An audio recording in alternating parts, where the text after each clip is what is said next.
और अब हम यूएई यानी यूनाइटेड अरब एमिरेट्स और भारत के रिश्तों में आई नई चमक का विश्लेषण करेंगे। यूएई की राजधानी अबू धाबी के प्रिंस मोहम्मद बिन जायद इन दिनों भारत के दौरे पर हैं। मोहम्मद बिन जायद गणतंत्र दिवस समारोह के चीफ गेस्ट हैं। अबू धाबी के प्रिंस का यह भारत दौरा बहुत महत्वपूर्ण है क्योंकि यूएई भारत में $75 बिलियन यानी करीब 5 लाख करोड़ रुपए का निवेश करना चाहता है, और अगर ऐसा होता है तो ये भारत में अब तक के सबसे बड़े निवेशों में से एक होगा। मोहम्मद बिन जायद ने आज प्रधानमंत्री नरेंद्र मोदी के साथ करीब 14 समझौतों पर हस्ताक्षर किए हैं। हालांकि इन समझौतों में $75 बिलियन की डील शामिल नहीं है, लेकिन दोनों देशों को ये उम्मीद है कि इस डील पर भी जल्द ही बात बन जाएगी। प्रधानमंत्री नरेंद्र मोदी और अबू धाबी के प्रिंस जायद की मुलाकात दिल्ली के हैदराबाद हाउस में हुई, जहां दोनों ने कई तरह के मुद्दों पर चर्चा की। पिछले 1.5 वर्ष में यूएई और भारत के रिश्ते काफी मजबूत हुए हैं। प्रधानमंत्री मोदी और मोहम्मद बिन जायद के बीच ये तीसरी मुलाकात है। अगस्त 2015 में प्रधानमंत्री मोदी यूएई के दौरे पर गए थे और इसके बाद फरवरी 2016 में प्रिंस जायद ने भारत का दौरा किया था। अब तक भारत और यूएई के रिश्तों के 2 आधार रहे हैं। पहला, यूएई के साथ भारत का तेल व्यापार, और दूसरा यूएई में रहने वाले 26 लाख भारतीय। लेकिन अब भारत और यूएई अपने रिश्तों को नया आयाम देते हुए रणनीतिक साझेदार बनने की कोशिश कर रहे हैं। तेल के दामों में आई कमी की वजह से यूएई अब भारत में दूसरे क्षेत्रों में निवेश करना चाहता है। यह निवेश इंफ्रास्ट्रक्चर के क्षेत्र में किया जाना है, लेकिन अफसरशाही की वजह से यूएई अभी तक 5 लाख करोड़ रुपए में से 1 रुपया भी भारत में निवेश नहीं कर पाया है। सरकार ने विदेशी निवेश में होने वाली देरी को दूर करने के लिए NIFF यानी national investment and infrastructure fund का गठन किया था, लेकिन सरकार अभी तक NIFF के नट बोल्ट्स ही कसने में लगी हुई है। हालांकि अब सरकार की तरफ से NIFF को 40,000 करोड़ रुपए दे दिए गए हैं, जिसके बाद विदेशी निवेश से जुड़ी प्रक्रियाओं में तेजी आएगी। भारत और यूएई ने जिन 14 समझौतों पर हस्ताक्षर किए हैं उनमें रणनीतिक साझेदारी से जुड़े समझौते, रक्षा उद्योग, समुद्री व्यापार, सड़क परिवहन के क्षेत्र में सहयोग, मानव तस्करी रोकने के लिए साझेदारी और कृषि उद्योग से जुड़े समझौते शामिल हैं। इसके अलावा यूएई और भारत मिलकर तेल प्रबंधन और ऊर्जा के क्षेत्र में भी काम करेंगे। भारत और यूएई के बीच वर्ष 2014 में 4 लाख करोड़ रुपए का कारोबार हुआ था, जो वर्ष 2020 तक बढ़कर लगभग 7 लाख करोड़ रुपए हो जाएगा। यूएई में रहने वाले 26 लाख भारतीय हर साल करीब 1 लाख करोड़ रुपए की रेमिटेंसेस भारत में भेजते हैं। रेमिटेंसेस वो रकम होती हैं जो किसी देश में प्रवासी के तौर पर रहने वाले लोग अपने देश में भेजते हैं। यूएई अकेला ऐसा देश है जहां की कुल आबादी का करीब 30% भारतीय हैं। इसलिए आप यूएई को एक छोटा यानी मिनी इंडिया भी कह सकते हैं, छोटा भारत भी कह सकते हैं। यूएई की राजधानी अबू धाबी में अब एक मंदिर भी बनाया जा रहा है। अबू धाबी में बनने वाला ये पहला हिंदू मंदिर होगा। आतंकवाद जैसे मुद्दों पर जब यूएई और भारत मिलकर लड़ेंगे और भारत और यूएई की दोस्ती का सबसे बुरा असर पाकिस्तान जैसे देशों पर पड़ेगा, जो खुद को अरब देशों और यूएई के बहुत करीब मानता है। लेकिन सच ये है कि अब अरब देश पाकिस्तान का असली चेहरा पहचानने लगे हैं। सऊदी अरब ने हाल ही में पाकिस्तानी मूल के 69 ऐसे लोगों को पकड़ा है जिन पर आतंकवादी गतिविधियों में शामिल होने के आरोप हैं। ये पाकिस्तान के लिए एक शर्मनाक स्थिति है। भारत और यूएई अब पक्के दोस्त बनने जा रहे हैं, इसलिए हमने इन दोनों देशों के संबंधों का एक विश्लेषण किया है। ये पूरा विश्लेषण देखने के बाद आप भी भारत और यूएई के संबंधों के अच्छे जानकार बन जाएंगे। –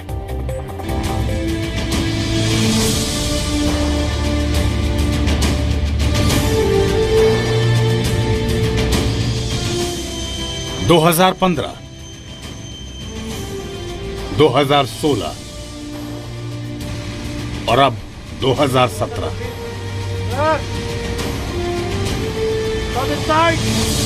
भारत के प्रधानमंत्री नरेंद्र मोदी और अबू धाबी के राजकुमार मोहम्मद बिन जायद के बीच 3 वर्षों में हुई ये 3 मुलाकातें भारत और यूएई की दोस्ती की नई कहानी कह रही है। कभी बिन जायद प्रोटोकॉल तोड़ते हुए मोदी को उनके विमान में ही गले लगाने पहुंच जाते हैं, तो कभी मोदी प्रोटोकॉल की परवाह किए बगैर अपने दोस्त को रिसीव करने एयरपोर्ट पर पहुंचते हैं।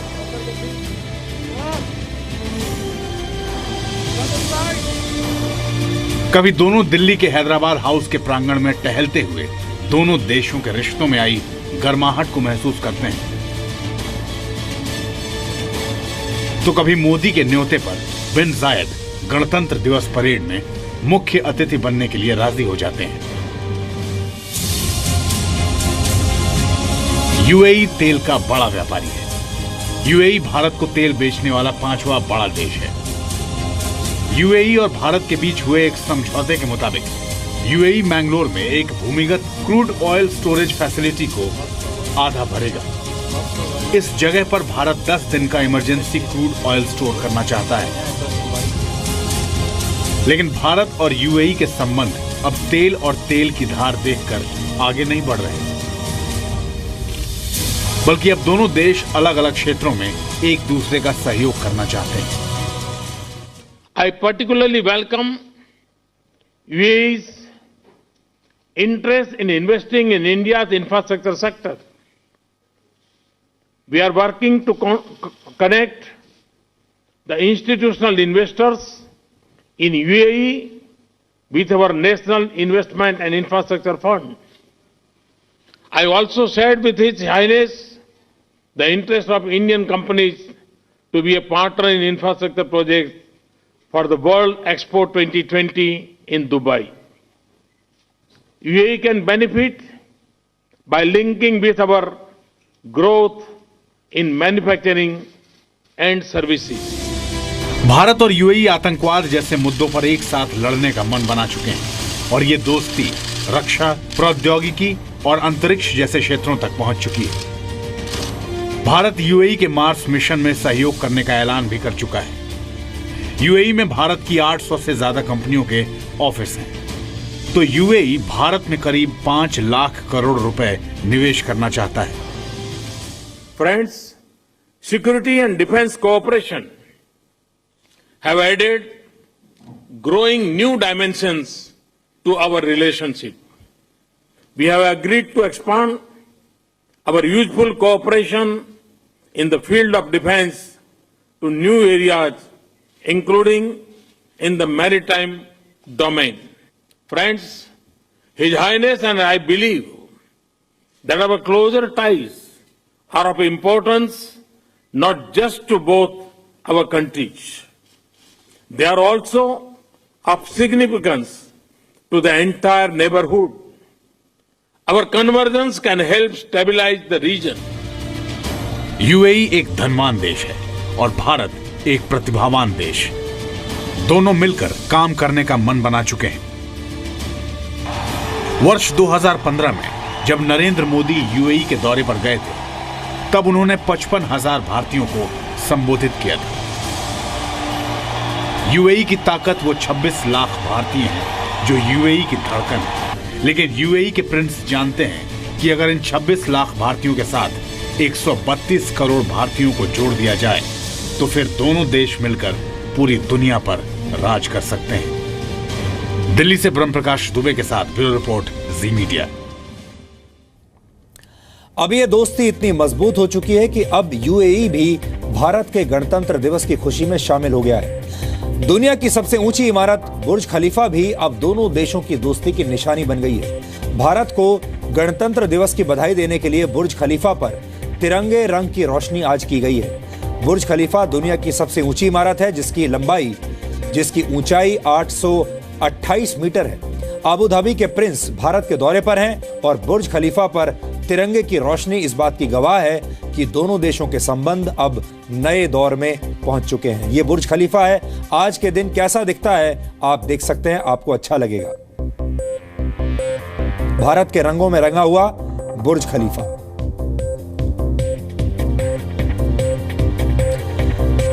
गणतंत्र दिवस के मौके पर भारत के राष्ट्रपति भवन और नॉर्थ ब्लॉक में भी आज रात शानदार लाइटिंग की गई है और आप देख सकते हैं कैसे दिल्ली के राष्ट्रपति भवन रोशनी में जगमगा रहा है। यह भारत के गणतंत्र की रोशनी है। इस वक्त आपके लिए दिल्ली का राष्ट्रपति कुछ ऐसा दिख रहा है इस वक्त।